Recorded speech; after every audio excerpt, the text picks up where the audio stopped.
జైపాల్ రెడ్డి గారు కాంగ్రెస్ పార్టీలో సీనియర్ నాయకుడు. అంటే జైపాల్ రెడ్డి గారు కూడా కల్వకుర్తి నియోజకవర్గం ఆయన సొంత ఇది. అక్కడి నుంచి కూడా 3 సార్లు ఎమ్మెల్యేగా గెలిచారు ఆయన. అంటే జైపాల్ రెడ్డి గారి మద్దతు ఏమైనా ఉండిందా మీకు అప్పుడు ఎలక్షన్స్లో? అంటే టికెట్ విషయంలో జైపాల్ రెడ్డి గారు నాకు సహకరించలేదు.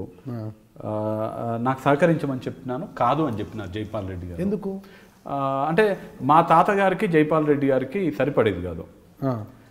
మా తాతగారు ఎమ్మెల్యేగా పోటీ చేసింది జైపాల్ రెడ్డి గారి పైన. జైపాల్ రెడ్డి గారు ఆనాడు గెలవడం జరిగింది.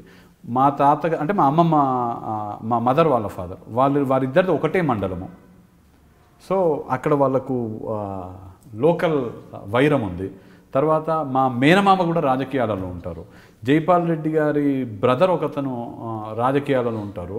మా తాతగారికి జైపాల్ రెడ్డి గారికి ఎట్లయితే రాజకీయంగా వైరం ఉండేదో, జైపాల్ రెడ్డి గారి బ్రదర్ ఎవరైతే రాజకీయాలలో ఉంటారో అక్కడ మా మేనమామ ఎవరైతే వారిద్దరికి కూడా వైరము. సో అది మొత్తం నా మీద పడింది. సో వారు కూడా స్పష్టంగా చెప్పినారు, నేను మీకు సపోర్ట్ చేయను, నీకు టికెట్ రాదు, ఒకవేళ వచ్చినా కానీ మా వాళ్ళు ఎవరు నీకు చేయరు, నువ్వు గెలవలేవని ఓపెన్గా చెప్పినారు వాళ్ళు. దాంట్లో దాసేదేం లేదు.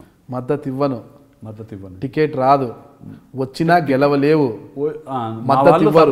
వాళ్ళు ఎవరు సపోర్ట్ చేయరు, ఇన్ని చెప్పారు. సపోర్ట్ చేయండి, నువ్వు అన్ని టికెట్ తెచ్చుకున్నారు, మద్దతు ఇవ్వకపోయినా మద్దతు ఇప్పించుకున్నారు, మద్దతు ఉన్నా లేకపోయినా గెలిచారు, ఎమ్మెల్యే అయ్యారు. ఈ తర్వాత జైపాల్ రెడ్డి గారితో కలిసారా మీరు? నేను రెగ్యులర్గా కలుస్తుంటాను జైపాల్ రెడ్డి గారిని. జైపాల్ రెడ్డి మా నియోజకవర్గం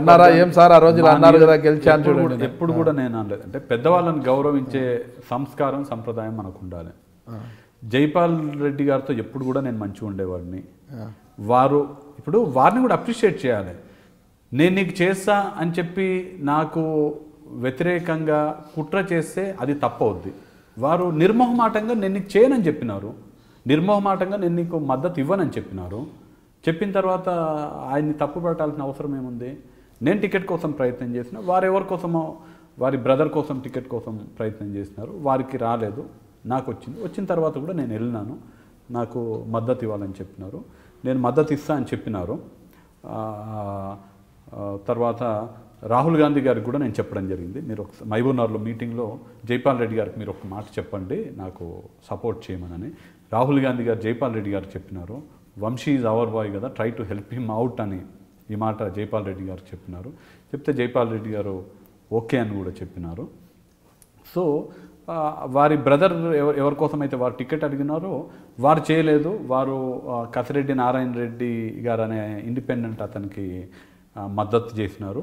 వారు నాకు చేయలేదు, పార్టీకి వ్యతిరేకంగా చేసినారు. కాబట్టి ఎలక్షన్స్ అయిపోయిన తర్వాత నేను వారిని పార్టీ నుంచి సస్పెండ్ చేయించినాను. జైపాల్ రెడ్డి గారు బ్రదర్ ఎవరైతున్నారో వాళ్ళందరూ ఇప్పుడు టీఆర్ఎస్లోకి వెళ్ళిపోయినారు. సో నేను ఇప్పుడు జైపాల్ రెడ్డి గారి దగ్గర రెగ్యులర్గా వెళ్తాను, వారి సూచనలు తీసుకుంటున్నాను. వారు 3 సార్లు ఎమ్మెల్యేగా చేసినారు, చాలా సీనియర్ నాయకులు, ఎంతో అనుభవం ఉన్నవారు, సీఎం కావాల్సినటువంటి అర్హతలు ఉన్నవారు. కాంగ్రెస్ పార్టీలో సీఎం కావాల్సిన అర్హతలు ఉన్నవాళ్ళు, మిగతా పార్టీలా కాదు. కాంగ్రెస్ పార్టీలో డజన్ల మంది సీఎం కావాల్సినటువంటి అర్హతలు ఉన్న వాళ్ళు ఉంటారు. చూశారు కదా ఆ రోజు కూడా రాజశేఖర రెడ్డి గారి మరణం తర్వాత కిరణ్ కుమార్ రెడ్డికి జైపాల్ రెడ్డి గారు కూడా ఒక సీఎం కాగలిగిన అర్హతలు ఉన్నటువంటి అనేక మంది కాంగ్రెస్ పార్టీ నాయకులలో జైపాల్ రెడ్డి గారు ఒకరు. సో వారు నా నియోజకవర్గం నుంచి ఉన్నప్పుడు వారి గైడెన్స్, వారి సూచనలు, సలహాలు తీసుకుంటే నాకే ఉపయోగమైంది. సో రెగ్యులర్గా వెళ్తుంటాను, ఏదున్న వారితో చర్చిస్తాను, ఎట్లా చేయాలనేది అడుగుతాను. నేను పార్టీ నుంచి ఏదన్నా అపాయింట్మెంట్ చేయాలన్నా కానీ మీ అభిప్రాయం ఏంది అని అడుగుతాను.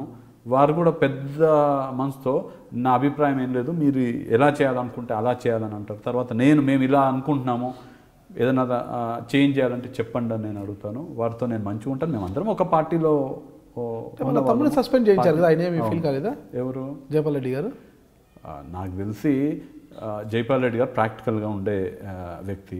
వారి తమ్ముడు నాకు ఎలక్షన్లో చేయలేదు, సో నేను సస్పెండ్ చేయించినాను. ఆ సింపుల్ థింగ్ జైపాల్ రెడ్డి గారు అర్థం చేసుకుంటారు కదా. నమస్తే, this is Challa Vamshi Chandra Reddy, legislator from Kalwakurthy assembly constituency, Telangana state.